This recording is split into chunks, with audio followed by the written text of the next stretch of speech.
Okay, welcome back everybody for our final session of papers before the round table today. I'm Sean Roberts from USC, and I'd like to thank the conference organizers for inviting me to moderate this session.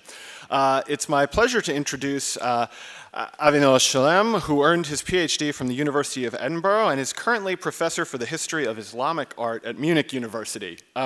He also presently holds the enviable position, or at least a position I envy, of Max Planck Professor Fellow at the Kunsthistorisches Institut in Florence. His research spans the Mediterranean world to explore the migration of objects and a host of artistic interactions and intersections, and he's published extensively on Jewish, Christian, and especially the Islamic arts of the Middle Ages. He's the author of several monographs, Islam Christianized and The Oliphant, as well as numerous essays and book chapters. Most recently, he's turned his attention to issues raised by modernity in the Islamic world and has collaborated to produce Facing the Wall, which examines the Israeli-Palestine border fence. Presently, he's directing two research projects through the Kunsthistorisches Institut, Gazing Otherwise, Modalities of Seeing in Medieval Islam, and also Crossing Boundaries, Creating Images in Search of the Prophet Muhammad, which is an especially important, I think, rethinking of the role played by figuration in Islamic art, among other topics. He'll speak to us today on classicizing the new, the publication of the history of the New World. Please join me in welcoming Avinoam Shalem.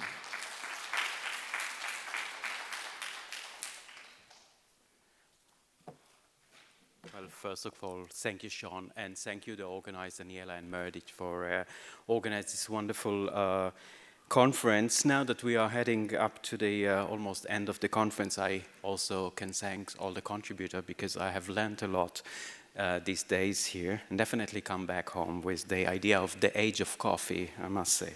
I bought it.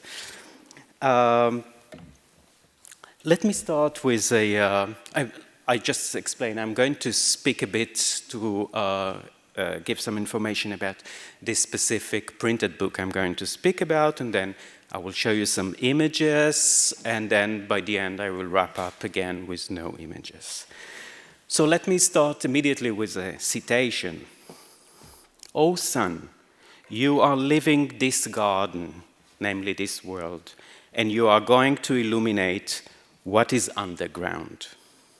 This comment, or rather quotation, appears on one of the margins of a manuscript kept in the Topkapi Saray in Istanbul, documented as the Revan Küskü number 1488. This specific manuscript, titled Hadis-i Nev, Tarikh al-Hind al-Gharbi, which can be translated as the latest or the fresh news, the history of India of the West, was probably written at the latest between 1595, when Sultan Murad III died, and 1622 or 23, when Eflaki Mustafa Effendi died.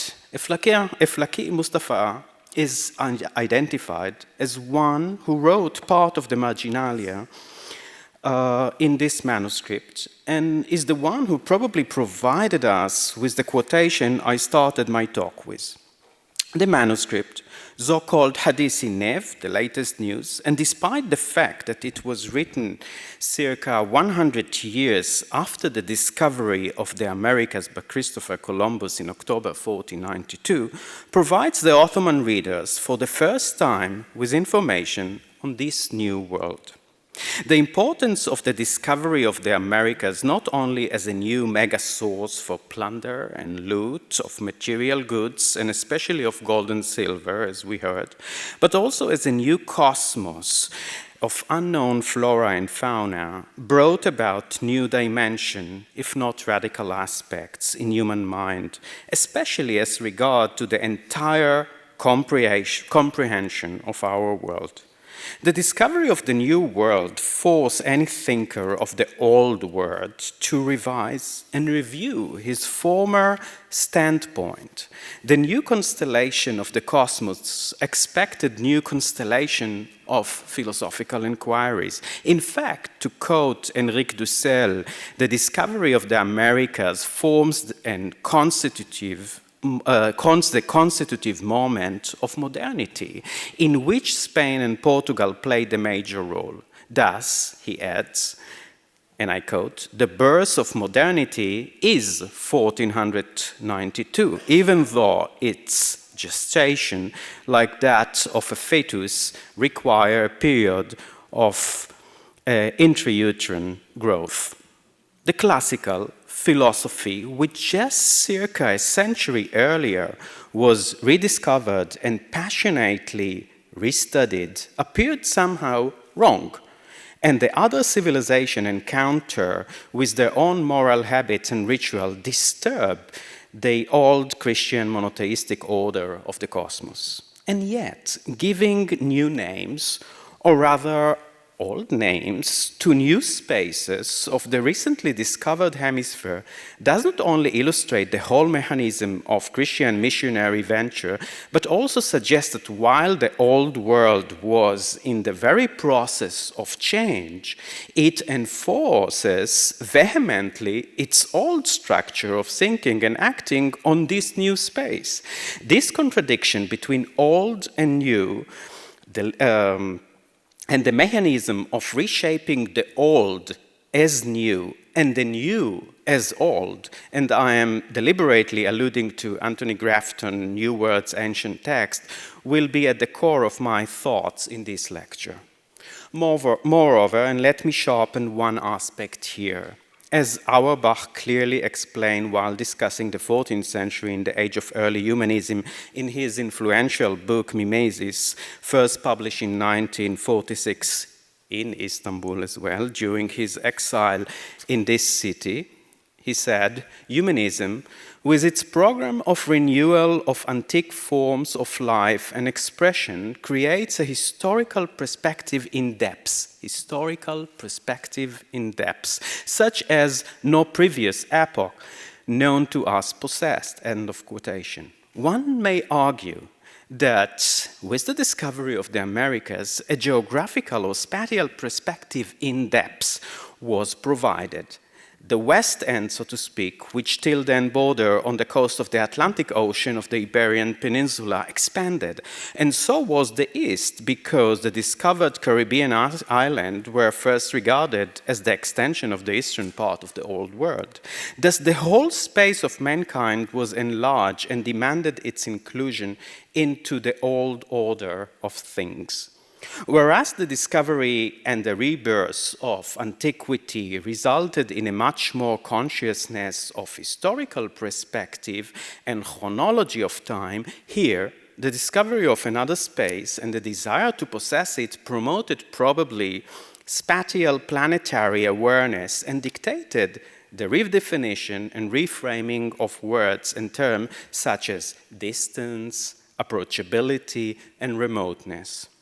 No wonder that we found on the margins of the manuscript of Hadis-i Nev these verses telling us of the new path that the sun has to take nowadays, leaving the garden of this world and going farther down underneath in order to illuminate the new region of our newly geographically defined world. The object of my study and the focus of my talk is an early 18th century printed version of the Hadis-i Nev of West India, titled as Tarikh al-Hind al-Gharbi al-Musama bi Hadis-i Nev, which is kept in the Bavarian State Library in Munich. And I would like to thank here Dr. Helga Rebhan from the State Library in Munich, who provided me with the images for this lecture and also let me, with her, look at this printed book. The first manuscript of the Hadis-i Nev to introduce to the Ottoman readers the discovery of the America in their own language was probably written before, in 1580, by an unknown Turkish author. It tells us of the expeditions of Columbus, Cortes, Pizarro, and several others, while elaborating on the physiognomy, habits, and rituals of the indigenous American and the flora and fauna of this continent. The unknown Turkish author made use of Italian books, all of which were translations from Spanish sources.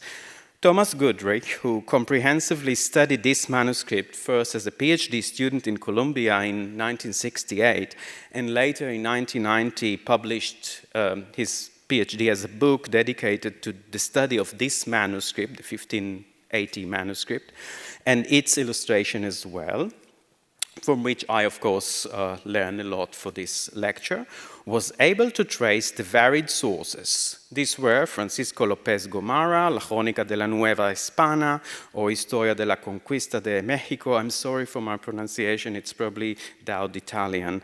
Peter Mayer de Angera, de Orbe Nuovo, Gonzalo Fernández de Oviedo y Valdés, de la Historia Natural y General de la Indas o Sumario, and Agustín de Zárate, Historia del Descubrimiento y Conquista del Perú.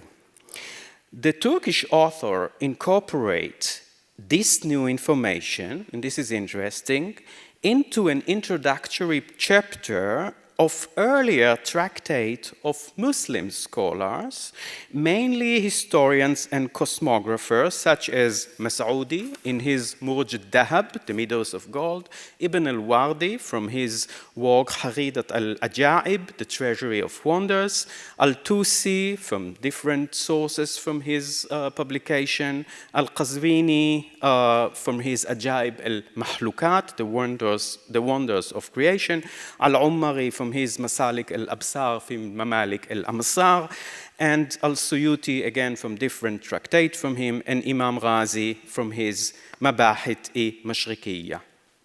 It is likely that this new information found interest in the scholarly Ottoman milieu, especially by the end of the 17th century, because several additional manuscripts were reproduced between 1680 and 720, so 100 years later, after the first manuscript was known.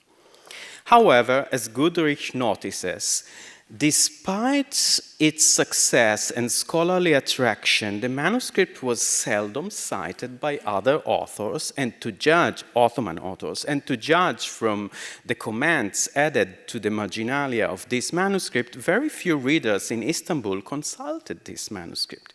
It might be suggested that with the translation of William Jasun Blau's Atlas Mayor into Turkish by Abu Bakr ibn Baham al-Dimashqi, who died in the year 1685, Ottoman readers started to consult the Atlas Mayor and drew from it their information on the America and left, therefore, the other manuscripts aside. The Hadis-i Nev manuscript became obsolete, an outmoded volume of past knowledge. But surprisingly, the manuscript reappeared at the beginning of the 18th century, in 1730, as a printed book in Istanbul.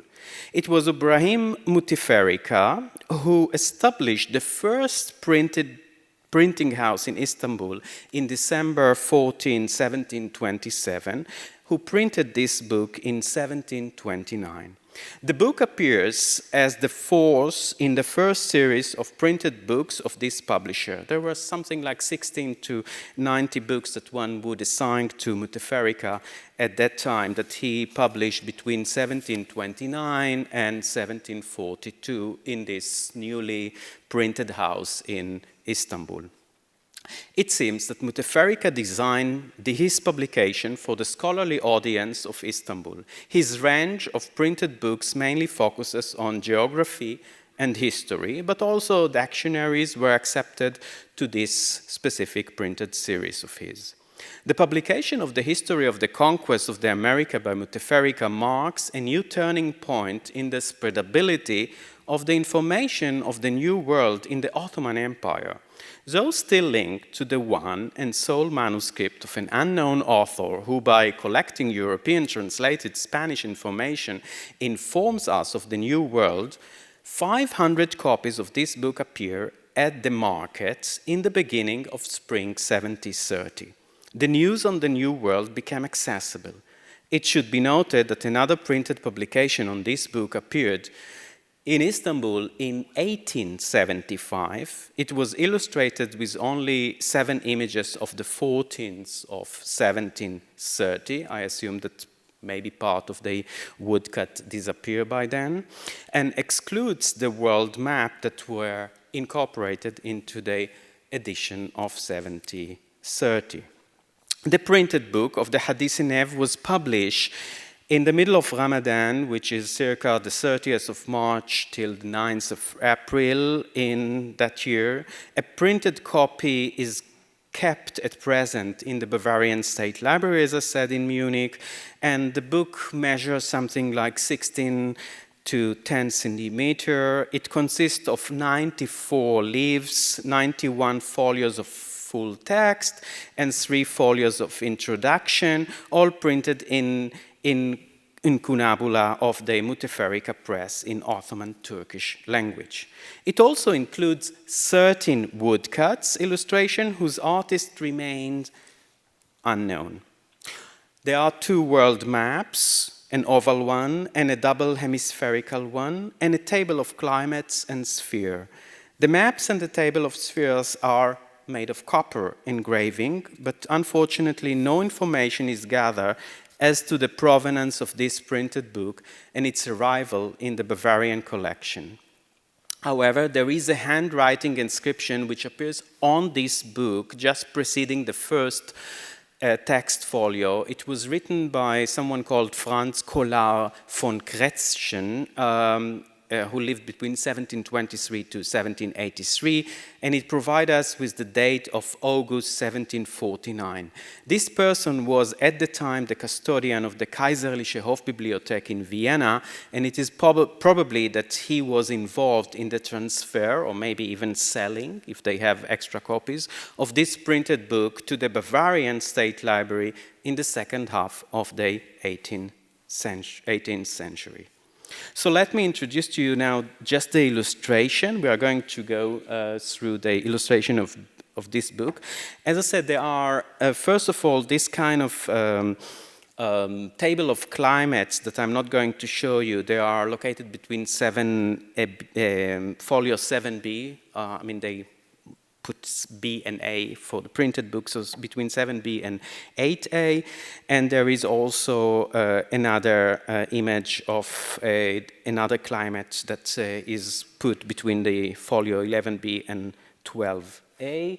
But the first image that we encounter in this book is this image. It's the image of the wak-wak tree that's known to people working on Islamic art. It's this fabulous tree, which is the speaking tree. I will come back to it later on when I'll discuss why this image is the first one to appear here. What is important to say is that this image appears in this introductory chapter, where actually also Arab cosmographer and Persian cosmographer are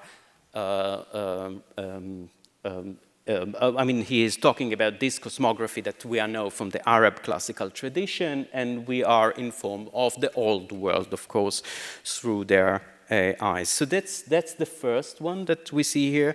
The image itself, as you see, has changed a bit, and from the wak-wak tree, which usually is depicted with heads of different animals that speak. They speak to Alexander the Great, actually, but here we are talking about another wak-wak tree which is to be found on a specific island, not far away, probably from Sri Lanka.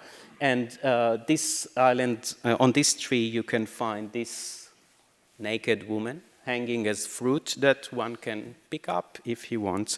The iconography of this book goes back, of course, to iconography of far lands. I'm just showing you from the Makamat of Al-Hariri, 13th century manuscript of a depiction of this kind of a far land island. So you see it's the idea of even in the composition of the lower part with water as an island, then you have the island itself, the trees, which are fantastic trees with different birds, and even a harpy, which is, of course, the attribute for this kind of a far land.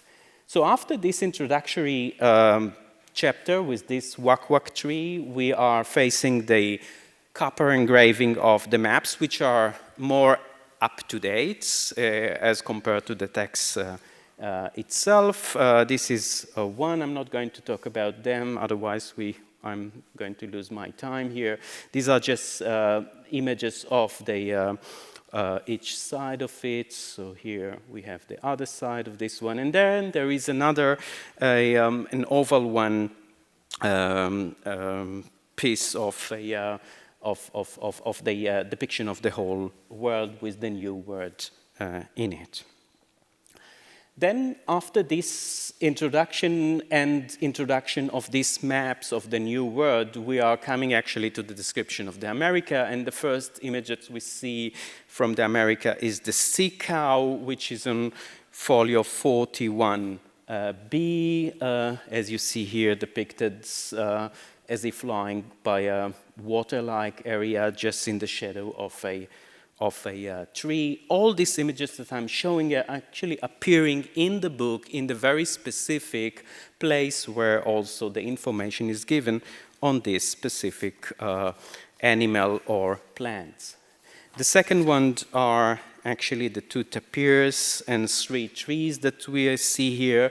They are trees of exotic fruits. I assume that the very middle one is the avocado, a tree that is also here related in the text, and unfortunately we don't have any depiction of an ananas, but if you remember by I think the lecture of Gavin, the first depiction on the left, we could see the ananas on the altar, so that was the first depiction of the ananas in the Christian tradition. The third is the merman that are to be found in the America, this kind of a man half naked with the body of a fish, and you see the people, the fishermen in the America just fighting with them while fishing. That's actually for Claudia. That's the birds of paradise that is depicted here in this depiction. And it's very interesting. It is also written here that the birds is condemned to actually to fly forever, although it is shown here as if standing on one of the branches of this tree. The next one is the armadillo that we see at the top, the goose, and the pelican as another exotic animals that to be found. Then we are looking at the pricky pear tree, specific, cactus. I don't know if you can see, but there is a distinction between the leaves here and the fruit itself. So you can see it's like a kind of a cactus that has once a leaf, once a fruit, coming from one major stem. The next one is the Rocky Mountain sheep and the bison, which appear on folio 76B. Then here we are for Dana, the depiction of the city of Potosi.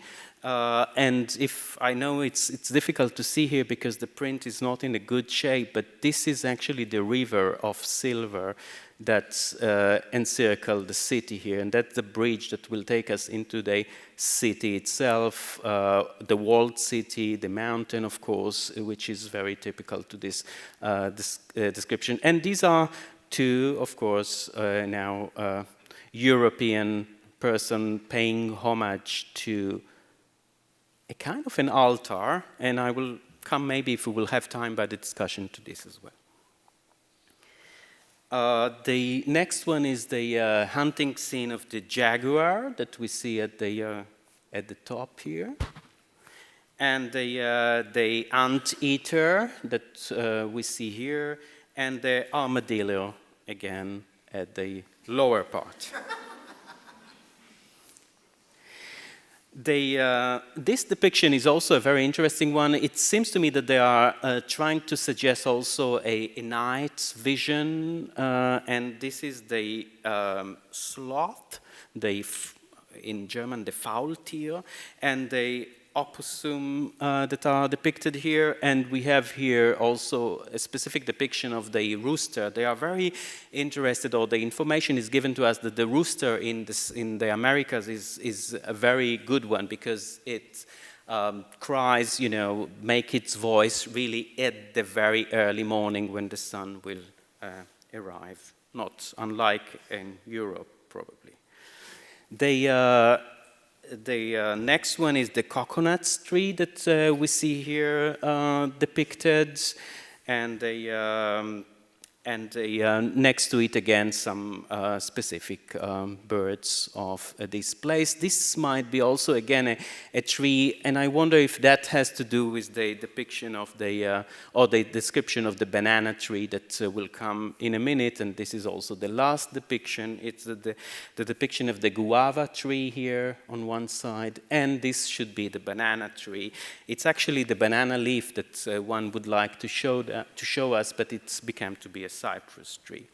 So these are the depiction that we see in this the woodcut depiction of the America on this book. And what is interesting, of course, and we don't have a lot of time to speak about it, it seems that these depictions are going back, of course, to the painting, the illumination of the manuscript that appears already, as I said, at the beginning of 1580, and they are copying from the manuscript now and translating the miniature from the manuscript into a woodcut printed images. Here, it is interesting to note that the background is always worked as well. So that's a very interesting way of working with a woodcut, that the background is also being textured, so to speak.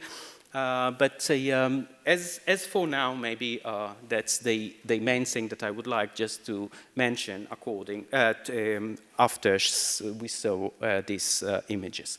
We are going to take a break now and back to the text itself and the problematic of this manuscript, which I would like to discuss. In a way, what I will try to do now is to show how the manuscript is actually the text is an immobile text while time goes by. Scholars discussing this specific printed version of Muteferica of the New Word were usually perplexed. Like Goodrich, they raised several questions as to the anachronistic character of this book. Goodrich put it very clearly by saying, while the Mappamundi of Ibrahim Muteferica put in his book were quite up to date, about 1689, the text he used, he said, had been written about 1580 and included no information later than 1552. How unusual, he said, to print a book in 1730, already a century and a half old, even more extraordinary that it was reprinted in 1875, another century and a half later, he said with to us in his book. In order to answer this query, let us go back to the manuscript. The unknown author of the manuscript of 1620 aimed at mapping the discovery of the new word within a large vocabulary and tradition of Arabic and Persian literature on geography and cosmology known in the scholarly Muslim sphere. By adding an introduction in which the far land like China, India, Sri Lanka, and the region around the Caspian Sea, the land of the Khazars, and even far west region like Palermo and Cordoba were included, and by drawing upon the classical Arab and Persian author in this field, the new word appears as part of a large Muslim geography, at least from the scientific point of view. This notion could be termed as a sort of Ottoman intellectual occupation of cognitive spaces of knowledge and located beyond the worldly border of the Ottoman Muslim Empire and out of its control. It is then through appropriation and, more importantly, positioning of the text of the new word within the classical Muslim tradition narrative of cosmography of the old word that the new word appears as part of the Ottoman Empire of knowledge. And by doing so, the Ottoman anonymous author of the Hadis-i Nev raided, so to speak, other knowledge and mapped it within the Muslim sphere of cosmographic studies. The decision to add into the printed book copper engraving of two worlds map in which the Americas are represented within the panoramic view of the world, the whole world, might also emphasize this above-mentioned notion. Muteferica could have decided illustrating the book with more detailed maps of, say, the coast of the America or the Mesoamerica. Each of these large tableaux brings the new world into the large context of the old.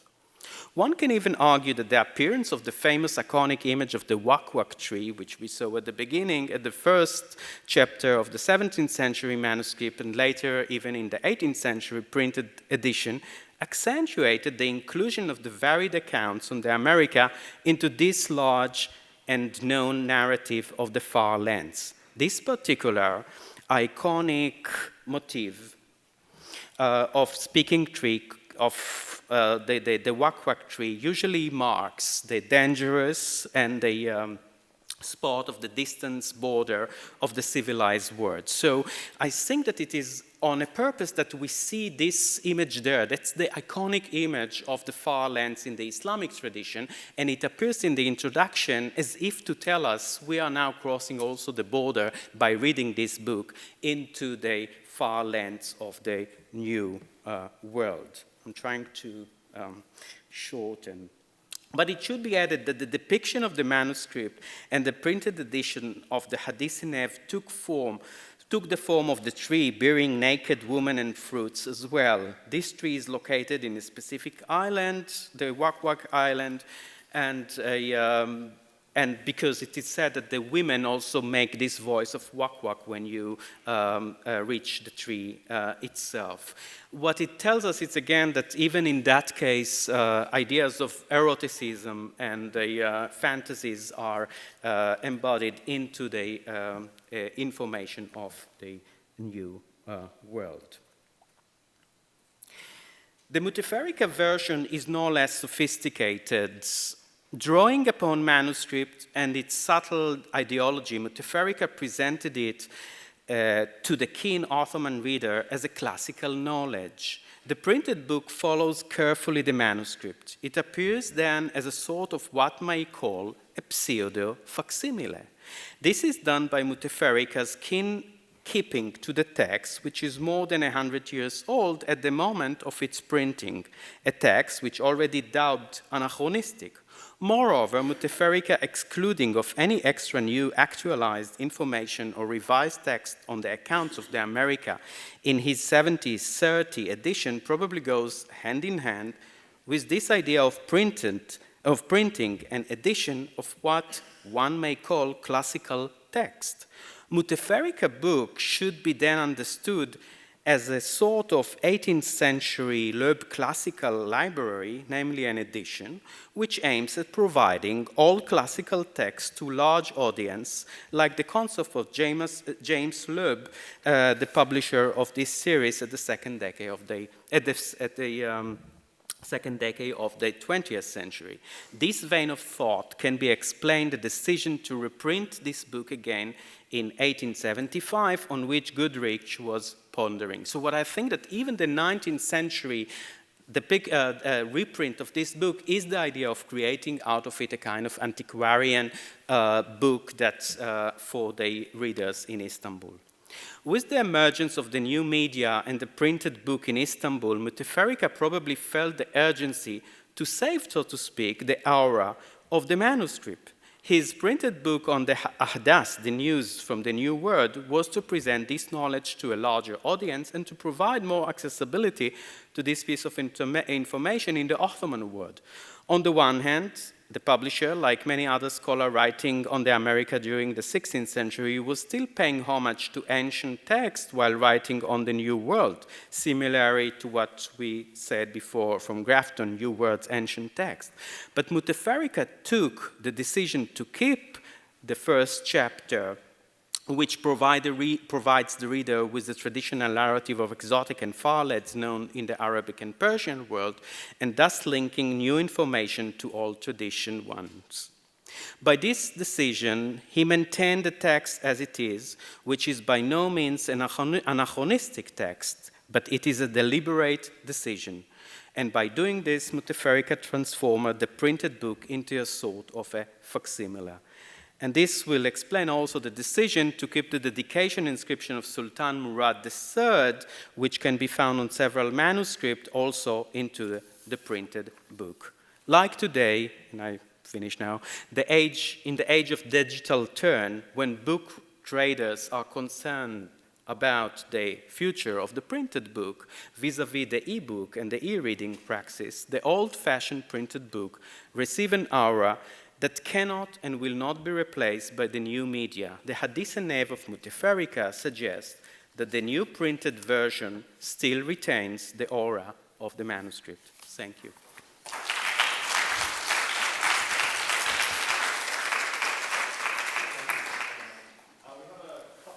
It's here for questions. Yes, so we have one right down front. Andrew.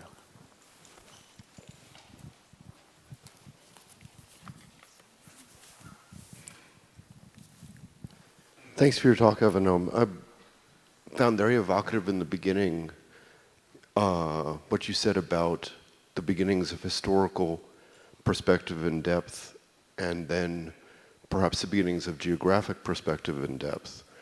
And I wonder how that, whether you could say a little bit more about that and whether that connects to the depth you see in the manuscript itself as it is reprinted and added onto in multiple editions. Mm-hmm. So you mean that the production of the book itself create a kind of a depth in chronology or time in a way? Because it would be time again. We're still with the idea of a chronology in depth or history in depth. In that case, yes, of course. I think that it's very clear. The moment you have the printed book, any scholar who knew the manuscript before would recognize the printed book as a kind of something that relates now to the manuscript that he knew before through the illustration and, of course, the text, which is the same text. So you create a kind of a copy in a specific moment where the printed book is in its beginning in Istanbul, and you remind each reader of the manuscript as so you have you have the perspective here of the production of knowledge. Yes. Thank you so much.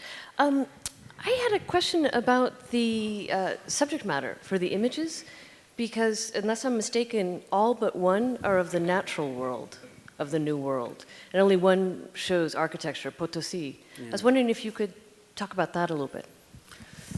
Well, I assume that what was happening with the printed book is that they are just copying the illustration from the manuscript. So they are keeping to the manuscript. The question is probably, your question is going also to the manuscript. Why the manuscript from the very beginning is going on to the flora and fauna of this world. There are also very few remarks on the missionary, the Christian missionary in America at that time in the book. From time to time, you get in the manuscript some critical remarks of the author of how they actually treated the native of this place and the slavery and things like that. So they are trying to criticize the Christian conquerors of the New World, but it is not there. It's very interesting that there is no depiction, but in the Potosi depiction of some Christian colonial powers that are depicted there. Otherwise, you don't have it. I cannot answer it. I'm sorry. Yeah, Claudia down front. Thank you, Avinoam, and thank you for the Birds of Paradise. So now I give you a question and a response. I wondered about following on Joanna's question about the images, about whether you could simply say something about the relationship between text and image in the manuscript, and I suppose it would be similar in the printed edition, which is to say, you said, for example, that the Bird of Paradise, which is reputed to have stayed in flight, is shown here alighted on the tree. And so then I wondered, in the text, is it described as being in perpetual flight? and the image is taken from another source. Let's say, for example, in the case of the armadillo, we were all laughing or giggling because I think, in my view at least, it looked like a sort of small pony with an armored saddle, which looks like a literal translation of a text, right? So it is the size of, et cetera, and it has this armor on its back. So are the images generated out of the text, in your view, or? Well, first, I mean, there is something very straightforward. The image will appear, as I said, at the moment that you would talk about this specific tree or this specific animal. So they create a space. I assume that the space was made, and then there was a specific illustrator for this who would do the woodcuts. By the way, I have some suggestion who might it be, because if we take a look at this book, which was published 1745 in Istanbul in another publishing house, that's an Armenian publisher, 1745. And if that's the frontispiece, I think there is a similarity in the way of the reduction of animals and person here, and I'm just showing here, if you take a look at this bull at the evangelist here, and this sea cow, or if you take a look even at this one and this one here, or even the face-like of the lion and the face of the bichon here, you see something similar is going on, and the best is probably this one, the evangelist with the adler, the eagle, and the birds here in the wackwak tree. So, and we know who was the illustrator of this one. We know his name. It's on this book of 1745. So I assume that maybe an Armenian illustrator were in charge of doing this manuscript of Mutefariqa. But the problem is when you either you draw upon fantastic animal that you know from far lands and depiction of far lands from the Arab, Persian classical tradition, the ajaib tradition. This is one possibility, but what will you do when you have an animal that you haven't seen ever? I mean, and you have just a description. So there, I mean, something is very fantastic and phantasmagoric is happening in depiction of these animals, and not always, up to the text. You are right. Yeah, so we're just going to take one more question from Peter. Thanks. That was a really amazingly interesting paper. I want to go back to the beginning of it to ask you a question about sort of textual transmission. Did you say early on? You said later on that none of the texts were originally written after 1552, but that the manuscript is based on Italian translations of Spanish texts. Is this coming through Ramusio, or are these different Italian translations of those texts? Oh, there are different Italian translations of the text. I have them all here, but these are not mine. That's the research that Goodrich did in his book 1990. So you can see immediately he spotted each text in the Ottoman and could say this is coming from the Italian book this and this, and that is the translator, probably this Italian translator who translated it from the Spanish. And it's in the footnote. It's very useful, actually, his book, to look at the specific information, and then you can trace it directly to the translator itself. Yes. Okay. Please join me once again in thanking Avinoam.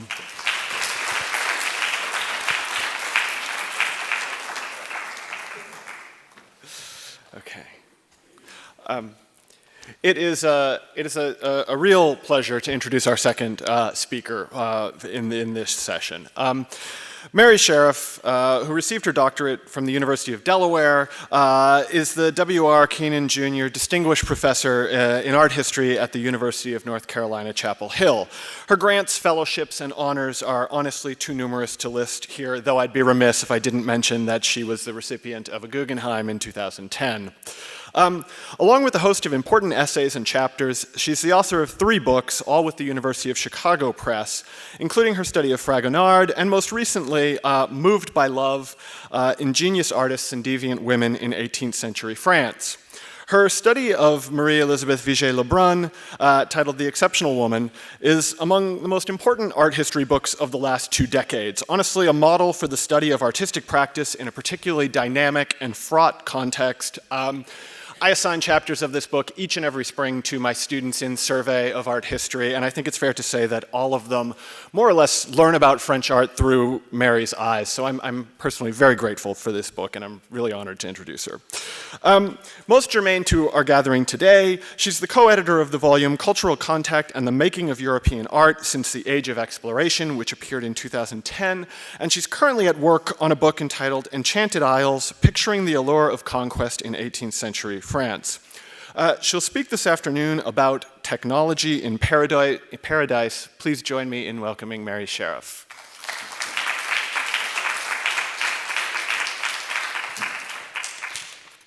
Thank you for that lovely, lovely introduction. And thank you to all the organizers, and thank you all for being here toward the end.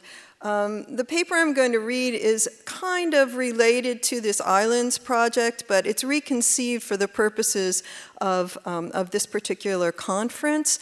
As you'll see, I'm going to take us back to notions of first contact in the Pacific. Okay, so without further ado. In the second half of the 18th century, the French and English carried their rivalry into the South Seas, battling one another for primacy in commerce, science, and territorial possessions. They vied over discovering the mythical Terra Australis, the continent that had long been imagined as lying below the equator.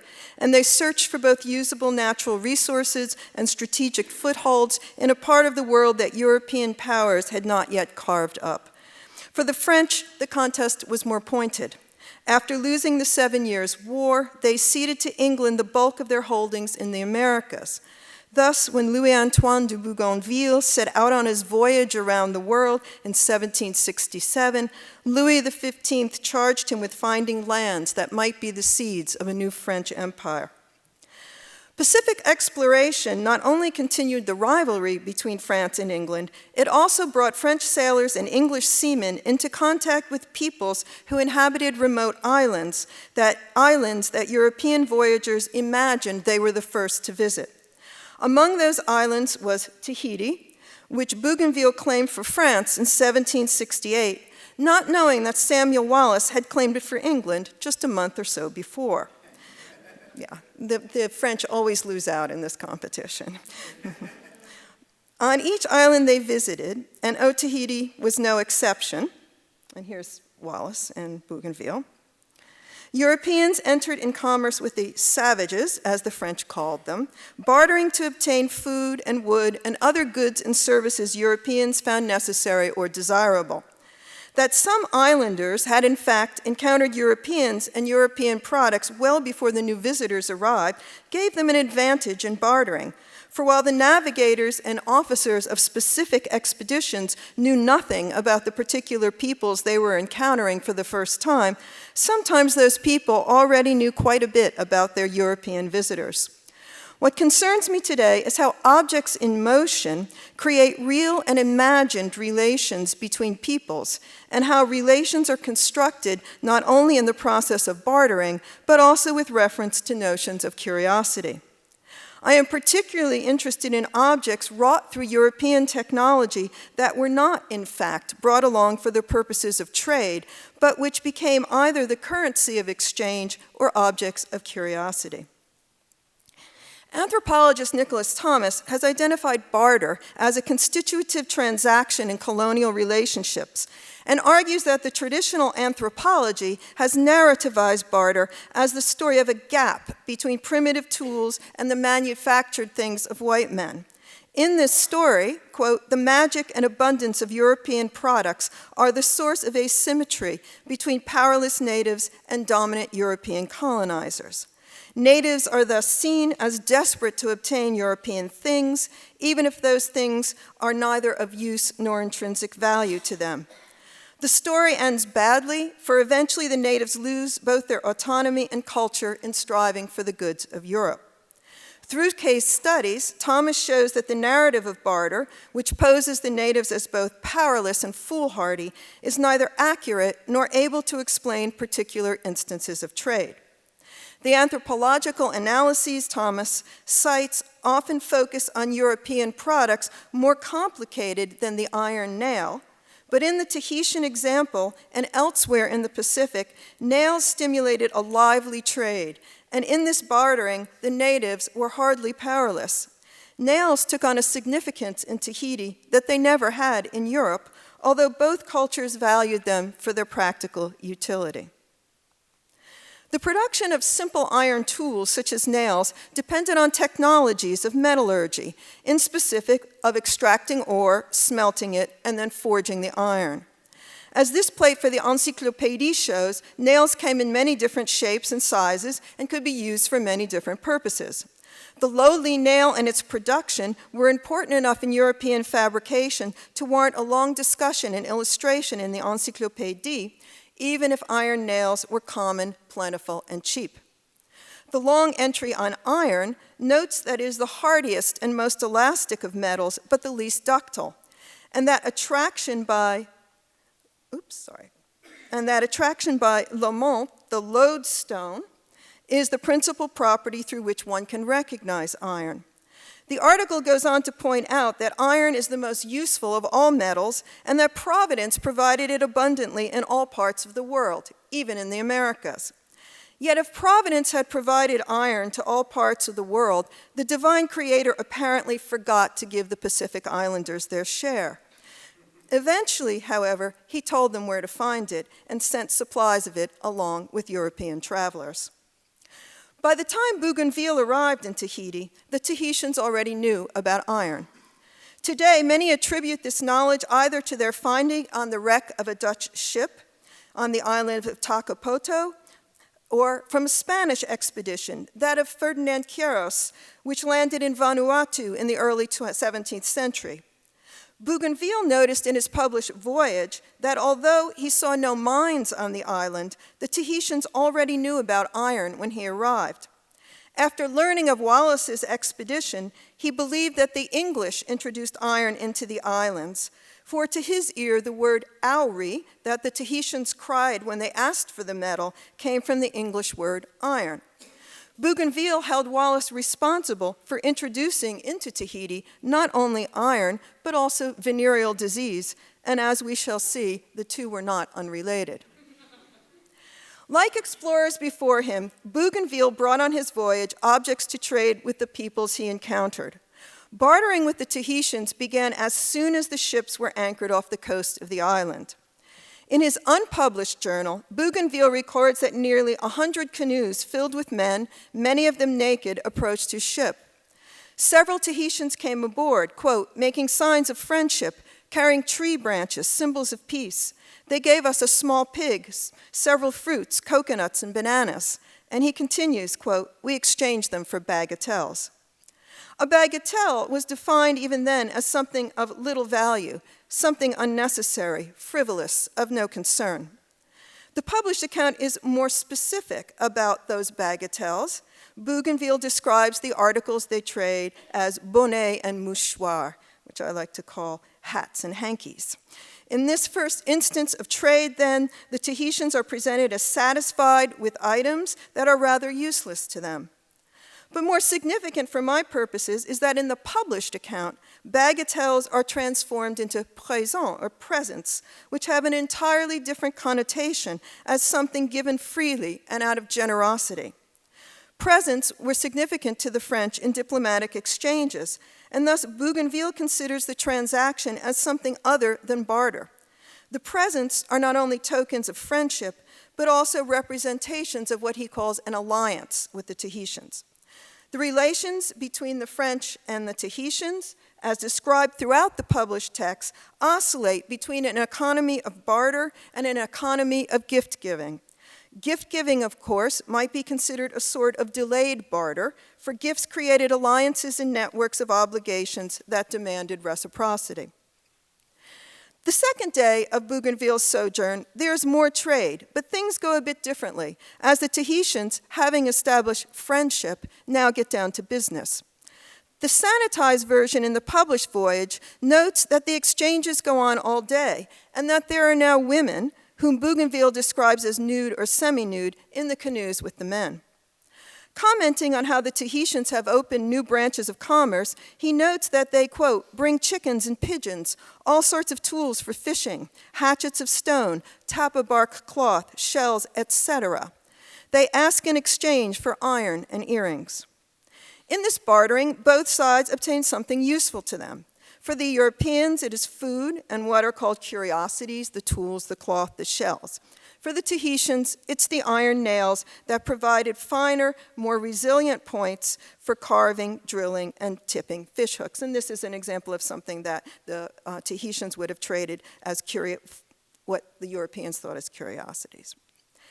In the published account, the etc. suggest that there were other trade items too numerous to mention, but akin to those already listed. The on-site journal, however, adds specificity and reveals what is hidden in the etc. Quote, a lot of trading all afternoon with the savages who don't seem astonished to see us. They are adept at commercial exchange, but act in good faith. In one of the canoes, there's a young and pretty girl, nearly nude, who would show her sex for small nails. We have also had some shells, an unknown fruit, a rooster, a pigeon, a parrot, and 2 flutes, one with 4 holes, one with 3, end quote. In this passage, we have the first glimpse of the trade in nails. For not only did the Tahitians know about iron, they also knew how to manipulate desire to get it. And from reading Bougainville's account, we can imagine that the Tahitians are not only adept traders, but they are also savvy tacticians, gradually introducing into the exchange more of the goods and services that Europeans desire. Early in their dealings with Wallace and his crew, they eventually changed the system of barter, the Tahitians, by introducing into it the opportunity to trade for physical pleasures. And by doing so, let's see what I have, there's the nails again, and by doing so raised the price of even the basic commodities that Europeans needed. Wallace's voyage established nails as a currency, and the voyage accounts often present the relations between the English and the Tahitians in terms of commerce, a commerce that the English public will largely register as prostitution. Yet for Wallace and his crew, the commerce posed less a moral dilemma than an economic and practical one. In his account of Wallace's voyage, George Robertson notes how they were obliged to pay more for fowls and hogs than at first, quote, because the market had been spoiled by the nails which our men had stolen and given to the women. From this time, our market was very ill supplied, the Indians refusing to sell provisions at the usual price and making signs for large nails. It was now thought necessary to look more diligently about the ship to discover what nails had been drawn, and it was soon found that all the belaying cleats had been ripped off and that there was scarcely one of the hammock nails left, end quote, yes. Thus, it's happened in Cook's voyage later, too. Thus, in addition to worrying over rising prices, Robertson fears for the state of his ship, wondering if it was in danger of being pulled to pieces for the nails and iron that held it together. In Bougainville's journal account of the second day's trading, it seems that what is on offer is merely a peek at a woman's, quote, natural parts, as he would call them later. Yet the French soon find that the Tahitians have more to trade. The next tableau of barter in the voyage, the published voyage, comes quickly, as Bougainville's men are trying to find a landing point on the island and are negotiating the ship into safe harbor. His description of the scene pictures the Tahitians as endangering the ship by creating a spectacle that distracts the sailors. Numerous canoes surround the boat, and Tahitians now cry out tayo, which Bougainville tells us means friend. He notes that they ask for nails and earrings, although he does not mention that they bring food or curiosities to trade. His account tells us only that the canoes are filled with women, many of whom are nude, and that the Tahitian men make signs to the French, signs clearly indicating the services the women will offer. Now, amid this distraction, and of course this is all the report is the French point of view, of course. Amid this distraction, Bougainville pictures himself as trying to keep his men at work, for the landing proves tricky indeed, and it seems that he is able to maintain order. At this moment, the French are in no position to barter, even for what the Tahitians know from experience will deliver the nails and iron implements they desire. In Bougainville's account, the French stick to their duties as the Tahitians take matters into their own hands. In what follows the incident of the girl trading a look at her genitals for small nails, an incident repressed in the published Voyage, then it comes back in another form. And this is again from the published Voyage. Despite all the precautions that we were able to take, a young woman got on board the ship. This young girl carelessly let the drape that covered her fall and appeared to all as Venus made herself seen by the Phrygian shepherd. She had a celestial body. Sailors and soldiers pressed forward to get to the scene. Our precautions succeeded in restraining the bewitched men. The moment of visual contact is here compared to the moment when Paris sees Venus standing naked before him. In the story of the Judgment of Paris, he chooses Venus not because he chooses beauty, but because he chooses the promise of pleasure, the excess of pleasure. Artists who depicted the judgment found coy ways to draw attention to Venus's genitals, and many chose the path set out by Apuleius in The Golden Ass. His tale describes an actress playing Venus, quote, "She vaunted her unblemished beauty by appearing naked and unclothed, except for a thin silken garment veiling her entrancing lower parts. An inquisitive gust of air would at one moment, with quite lubricious affection, blow this garment aside, so that when wafted away, it revealed her virgin bloom. At another moment, it would wantonly breathe directly upon it, clinging tightly and vividly, outlining the pleasurable prospect of her lower limbs." Now, many French artists appropriated the seductive veil of modesty, some using Cupid as the agent of its removal. Indeed, the visual arts demonstrate a consistent emphasis on this aspect of the story. Venus is not rendered as appreciably more beautiful than the other goddesses, but the prospect of her genitals make clear what she's offering. That what is at stake in Bougainville's account is more than a look at what should not be seen is perhaps more clearly stated in Officer Fesch's telling of the same incident. Quote, "Soon the veil that hid the alluring parts that a modesty, worthy of blame without a doubt, orders to hide, this veil was soon raised. What brush could describe the marvels that we discovered in this happy fall of that veil? A retreat destined to Amour himself, an enchanting bosquet that this god had without a doubt planted himself." And indeed, what brush would depict these marvels? Only perhaps that of Boucher, whom incidentally Bougainville names as the artist to paint all that they saw in Tahiti. Yet Boucher only reveals the enchanting bosquet in sketches never intended to be displayed publicly. Artworks shown in public that displayed the female natural parts realistically were condemned as obscene, as the censorship of Houdon's Diana made clear. Now, in comparing the French accounts with those of Wallace's voyage, we see an evident difference in the way the relations with the Tahitians are represented, especially through the trade in iron nails. The English presented the trade in nails as an economic exchange, which the English back home then understood as prostitution, while Bougainville occludes the exchange of nails for sex by both surrounding all barter with the rhetoric of friendship and consistently mythologizing the island as the age of gold returned, the age when doing what came natural was innocent pleasure rather than shameful prostitution. The French officers represent the sexual pleasures of Tahiti not in terms of commerce, but in terms of rituals to the goddess of love, and they name the island La Nouvelle Cité, the New Cythera, when they claim it for France. If in French eyes the Tahitians were prone to love, they could have described them as amants, an adjective that when used as the noun l'amant referred to the lodestone that attracted iron.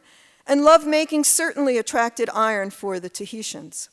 Yet where the English consistently connect the Tahitians' attraction for iron with commerce and prostitution, the French never make this connection explicit, presenting the barter in terms of l'amitié, friendship, and l'amour, love, with the latter always having an erotic component. As the bartering between the French and Tahitians continued throughout the visit, nails come into play again and again, but never in exchange for sex. At least not in Bougainville's version of the story. Wallace and many other travelers in the Pacific mention this trade repeatedly, and so would be hard-pressed to believe it was not part of the exchanges with the French. Yet in every instance of trade, Bougainville shows us that nails are trading for everything but sex. So, for example, once the French have safely anchored the ship, the trade continues, and Bougainville reports in his published account that the French receive food supplies and curiosities, and in return, the Tahitians get nails, false pearls, buttons, and other baubles. Clearly, he sees the French as getting the better part of the deal. He notes in his journal that the Tahitians see the visitors, see that they like shells, so they collect masses of them. And after watching the French gather certain plants, they bring those as well. The journal entry notes that in return, the Tahitian receive nails and other bagatelles. When nails do become currency, they pay not women for sex, but men for their honest labor in helping the French cut, stack, and transport wood. Bougainville's voyage recalls that the men are paid a salary, his word, in nails in proportion to the work they have done. Although nails were the common currency in Tahiti, traded by both the English and the French, iron tools, and especially hatchets, were often given as special gifts, or in the case of Bougainville, given as parting gifts when they left the island. Now, throughout the travel accounts, sexual relations with Tahitian girls remains for the French freely offered, while nails are the currency of other exchanges, bringing them food, curiosities, medical plants, and the labor of men. Sex is most often represented as the culture of the country, as they describe it, and inscribed in the voyage accounts as the rites of hospitality, which Bougainville compares to the rituals that Virgil described in the Aeneid. Nearly every officer who kept a journal records a similar incident upon entering a Tahitian house. They are first offered food and drink, and then they are offered a young girl with whom they are expected to perform the, quote, rites of hospitality. Here is how Bougainville describes it in the published voyage, quote, "The sight is filled in an instant with a crowd of curious men and women who make a circle around the guest and the young victim who has to perform the rites of hospitality. The earth is covered with foliage and flowers, and the musicians chant to the chords of the flute a hymn of jouissance. Venus is the goddess of hospitality. Her cult admits no mysteries, and each orgasm is a fete for the nation." Now, Bougainville goes on to note that the Tahitians were surprised at the French reluctance to participate, and reminds his readers that French morals and customs proscribed performing sexual acts in public. We know now that these customs were hardly rites of hospitality that the French imagined them to be. And anthropologists have argued that the girls were truly victims of their families who forced them into sexual relations in the hope that they would be impregnated by foreigners whom the Tahitians regarded as powerful men. In the Tahitian worldview, kings came from afar, and conceiving the child of a powerful man from somewhere else was, in fact, a highly desirable outcome of the act. Once again, the French mistake a purposeful action to bring a fortunate child into the clan as an offering of pleasure directed to them. But what also interests me is what I imagine as another sort of misunderstanding. When Bougainville used the word curious to characterize the Tahitians, he referred to a state of mind about which the encyclopedist had spilled quite a bit of ink. Curiosity was conceived as a disposition of the human mind, a pressing desire to learn, to instruct oneself, to know of new things. Yet as the entry explains, this desire can be praiseworthy or liable to blame, useful or destructive, wise or foolish, depending on the object about which one is curious. What generates curiosity in both its positive and negative senses are perceptions that come by sensories. The mind is excited when the sensations allows it to perceive objects that are only imperfectly known. Curiosity, then, is a desire to know, activated by sensations and perceptions, and is common to all human beings. Now, more than a century later, Sigmund Freud hypothesized that all curiosity, all desire to know, had its roots in childhood, specifically in the little boy's desire to know about sex, a little boy who satisfies his curiosity by looking up his mother's skirt. Of course, in the Freudian analysis, what the little boy sees is frightening indeed and sets off the castration complex, which in turn initiates the superego and the restraint of impulses. So it's not entirely a bad thing to have that superego. It's what women don't have, because they can't control themselves. Anyway, nor do savages. Bougainville associates viewing the sex acts with curiosity. But why does he imagine the Tahitians as curious while characterizing the action as a custom of their country? Throughout the voyage account, it's the French who implicitly emerge as curious about what they see, and it is their readers back home who are curious to know about worlds alien to their own. But in their desire to know Tahiti, a desire that others have characterized as a desire to possess Tahiti, both literally and metaphorically, what the French have to fall back on, of course, are their own myths and cultural assumptions. One of those assumptions is about the curious savage who has no superego and is unable to control his impulses. And although the savages of Tahiti exhibited no astonishment, no curiosity when the French arrived on their shores, they do what is expected of them when confronted with European technologies more elaborate and more dangerous than iron nails. Now, early on in their meeting with the Tahitians, the French officers visit the house of a chief where they are first invited to feast on fruits, fish, and after the meal are given tapa bark and large necklaces they describe as, quote, covered with black feathers and shark's teeth. Their form was somewhat like that of the immense collars worn in the time of Francois I, end quote. The collars are then placed around the necks of Bougainville and another officer. As the French ready to leave, they notice that a pistol is missing and has been taken from the pocket of another officer. The chief, or the man they imagine as the chief, berates the guests and winds up returning the pistol the next day. A little later in his account, Bougainville again mentions how adept are the Tahitians at this sort of theft and claims that, quote, in Europe there are no pickpockets as skilled as the Tahitians. He tempers this observation by noting that the Tahitians do not steal from one another, but that it is only the European goods they fancy, and so the theft can be excused. Quote, without a doubt, he writes, the curiosity for new objects excites in them violent desires. Savages who were thought not to have developed powers of reason were imagined as having less control over their impulses and desires than did enlightened Europeans. The same logic of control applies to other natural impulses and governing the overarching frame of natural man that the French apply to Tahiti. Although the Tahitians are pictured as not controlling their curiosity, Bougainville does not admit to any curiosity on his part or that of his officers. But what about the other object mentioned in the account of the visit to the chief's house, the object that forms a pendant to the gun, the elaborate collars freely given? Although Bougainville expresses no curiosity about these objects or their function in Tahitian society, he does try to make sense of them by making them commensurate with something in his own range of experience. The naturalist Commerson, however, drew this necklace, and you can see it, of course, right here, drew this necklace 3 times, once here and twice here, with elaborate notes suggesting that he was indeed curious about its purpose. We know now that it is the taumi, one of the most beautiful ornaments worn by the head warriors in festivals. Commerson believes wrongly that they are worn in ceremonies for the dead, a point that oddly connects them to the pistol, since in the course of the visit, a Tahitian is shot dead, and the Europeans witness with curiosity the Tahitian practices of dealing with their corpses.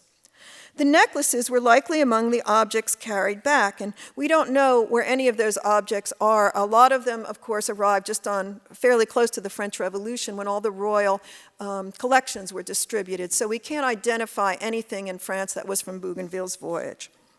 So the necklaces were likely among the objects carried back, which included shells, plants, and tapa that the French received in exchange for nails and other iron tools. In the European setting, of course, necklaces of feathers and shark teeth would certainly be curiosities, objects of fascination. Nicholas Thomas claims that there was an unprecedented interest in Pacific curiosities in 18th century Europe, and that common sailors could augment their income by bringing back curiosities to sell, curiosities that could be obtained in exchange for iron nails. attitude toward curiosities on the part of European collectors was not always driven by a desire for knowledge, but rather by what could be called an insatiable desire to see something new. As curiosities, ritual objects are transformed from the useful or ceremonial to simply the strange. And as such, they become objects of value simply as objects. These curiosities are as useless to the Europeans as the buttons, baubles, and bagatelles for which the Tahitians traded.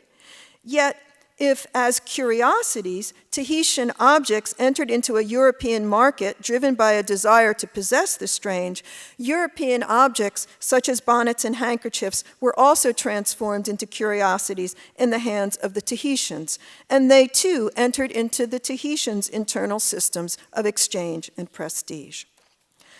The case of the stolen pistol, however, it seems that the Bougainville they were right. The islanders were indeed curious about what the pistol and other firearms could do.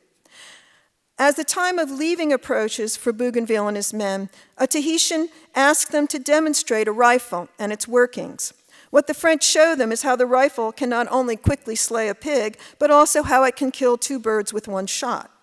While they are depicted, the Tahitians, as evincing fear at the sound of the rifle, the Tahitians also are described as showing wonder at its killing power. In this instance, the Tahitians were acting sensibly in their fear of firearms, since some had already been slain by French pistols and English rifles. Yet this is not to say that the Tahitians were uninterested in the gun's killing power. George Vancouver, who later visited the South Pacific, wrote in 1792 that the rapid adoption of iron tools, such as hatchets, allowed the Tahitians to down timber faster, and also allowed them to build more quickly a fleet of war canoes, for which they also used those large nails. Thus, it became clear that the people the French pictured as dwelling in the mythical Golden Age were fixed in that of iron. Not the Iron Age that marks for us a period of prehistory, but the mythical Iron Age, the last of the ages that began with that of gold and devolved from silver to bronze and finally to iron, to an age in which men made weapons and lived in a constant state of war. As Bougainville was to realize in conversations with Oturo, the Tahitian who jumped aboard his ship and sailed with them back to France, the people of his imagined golden age had always already been in that of iron. In a chapter he added to the published voyage, based on his information gleaned from his native informant, Bougainville reveals his disenchantment with the New Scythera, writing that the Tahitians were, quote, nearly always at war with the inhabitants of neighboring islands, and that they, quote, made war in a cruel manner. They kill all the men and all the male children. They carry as trophies the skin of the chin with the beard attached. They save only the women and the girls whom they willingly take to their beds. Bougainville, I should add, was he spent a lot of the 7 Years' War in the New World in Canada, and he had written a journal and observed every sort of behavior from Native Americans, from generosity to barbarity. So he was not naive at all, not like Rousseau. Anyway, despite Bougainville's return to the real, a real that is perhaps also misunderstood or imagined, and despite the trade in nails for sex, it was the myth of a golden age in which sexuality was free and natural that grabbed the French imagination and held on tight as the possibility of another time and place ruled by peace and pleasure. Thank you.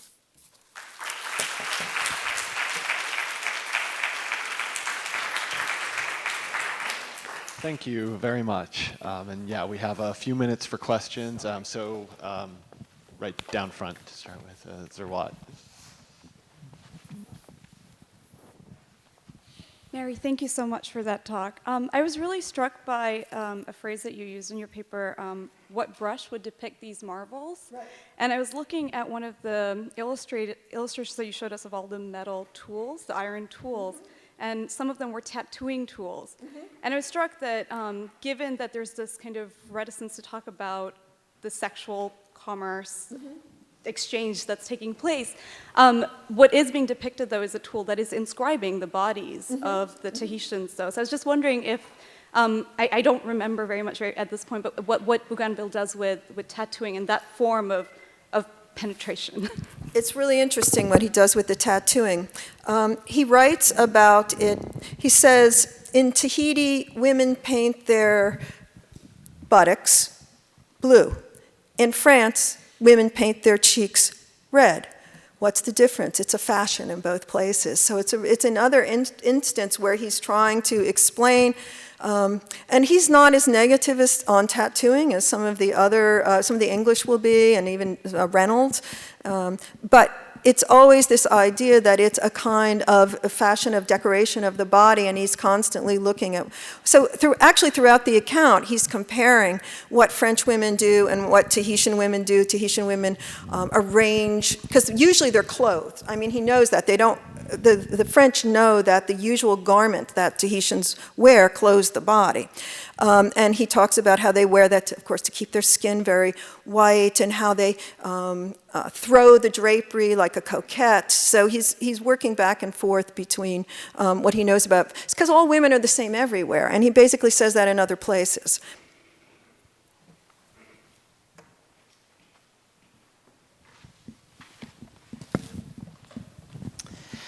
Hi, Merit. That was a great talk. I have just a quick question. Yeah. Something you said at the end. You said that Bougainville knows the Canadian situation really well, which I was wondering about if you were going to get to. But when he writes about Tahiti, does he do sort of comparative ethnographic things within the text? Not in the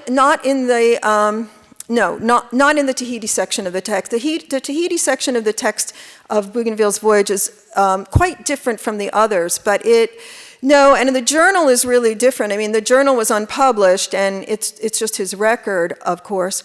But no, he actually, there might be some in other parts of the text when he's at other parts of the world. I can't remember, but he certainly doesn't do any.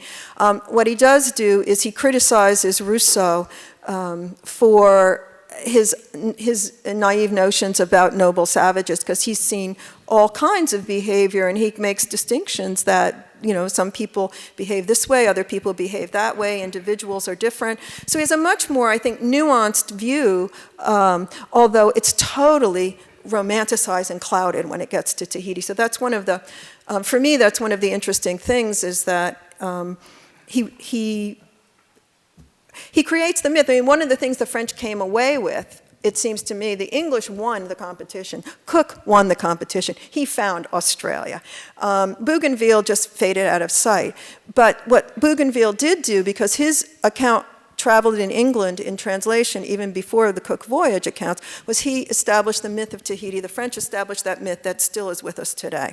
And that's the one thing they achieved, let's say, that the English did not.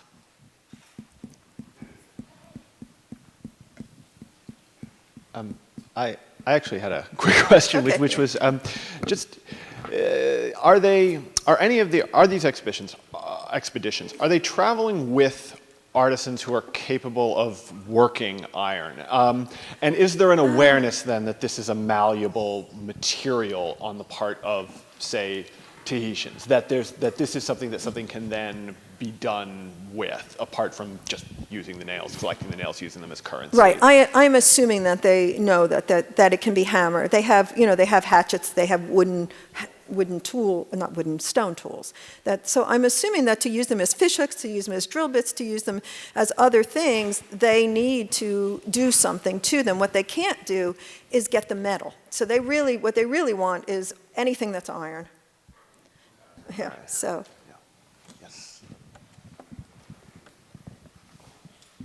Thank you so much, Mary. That was fascinating. And I think that I've been worrying a bit for the last 2 days that most of the objects we've been talking about are very precious art, unique objects. And so I'm really glad that you brought nails into the story.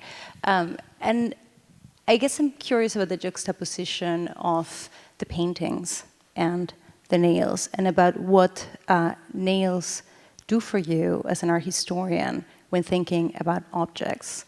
How does an art historian talk about nails? The practical answer is that the work I'm doing on Bougainville really talks about the kind of imaginaire that he went to Tahiti with, what was in his head, and how that is the end, not the end, but it's a continuity of a long tradition of these ideas about enchanted islands that then get projected. And so basically, Meredith asked me to talk about the South Pacific. And the Bougainville brought no artists with him to record. There are no objects extant that I can point to. And the Tahitians have tapa bark, but there are no images of those things, at least from the voyage accounts. So the one thing that occurred to me that is of interest is nails, because sometimes objects set up, I'm thinking about how objects set up relationships between and among people, real relationships or imagined relationships. And I think that is something that the nails do in an interesting way, particularly differently for the French and differently for the English. So as an art historian, I tend to range over a lot of different things that aren't necessarily what we would think of as traditional art products. So that idea of objects creating or relationships forming around objects seemed to me a way that the nails could be brought in and present a perspective perhaps on moving objects that might be a little different than the other kinds of perspectives that deal with actually, beautiful objects, manufactured objects, objects which are going to cultures which are I don't know exactly the language to discuss it, but the Tahitians don't have the kind of production of luxury products that you would find in other parts of the world, clearly. I'm going to take, I think, one more question.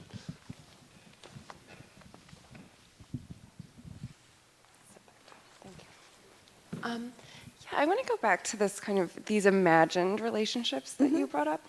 And I was wondering if you found that the French, so when you said that there was this exchange of gifts at first, that the French kind of understood it as a gesture of friendship, right? But I'm wondering if in the text you've also run across that they imagined the transaction to be maybe more specific. So did they think of it as contractual in any way, or implicitly contractual between themselves and the Tahitians, or an act of incorporation, right? Is there something implicit in this notion of friendship that occurs in the text? I think where it's implicit is when he changes the word from bagatelles, that they're trading bagatelles, to presents, and uses the word alliance.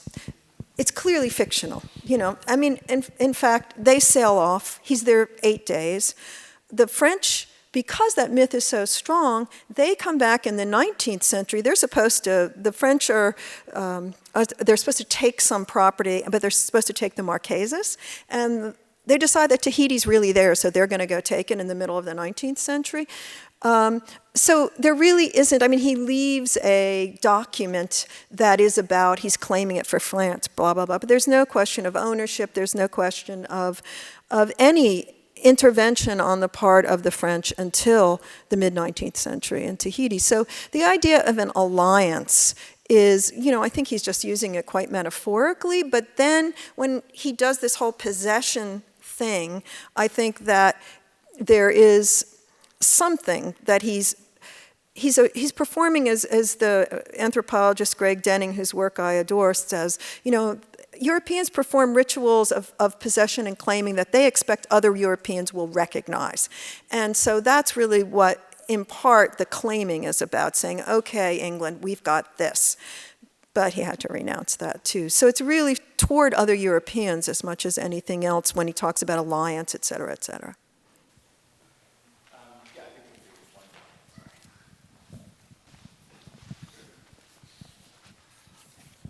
I'll try and make this brief. I don't know if it's a comment or a question, but yeah. Mary, thank you so much for talking about the South Pacific, and thank you for bringing this really rich... It's a really different site material into this talk. I found it wonderful and really stimulating. And I guess the question that I had, it's a little bit of a follow-up to Daniela's question. You mentioned that Bougainville didn't bring images with him to Tahiti and didn't bring artists, right. But it seemed like in some of your descriptions of the text that he brought a kind of imaginary world of images with him in terms of the way that he encountered this place, and kind of that his encounter was mediated through visual representation in his own imaginary. And the name La Nouvelle Cité, I don't actually know where that name comes from, but I mean, there's a whole host of Watteau and other artists who, and I'm just wondering if you could say maybe a little bit more about that, about how this encounter is mediated through either specific visual representations or sort of more broadly in terms of how you're figuring your own project? Absolutely, I can say. I mean, to start with this, the La Nouvelle Cité,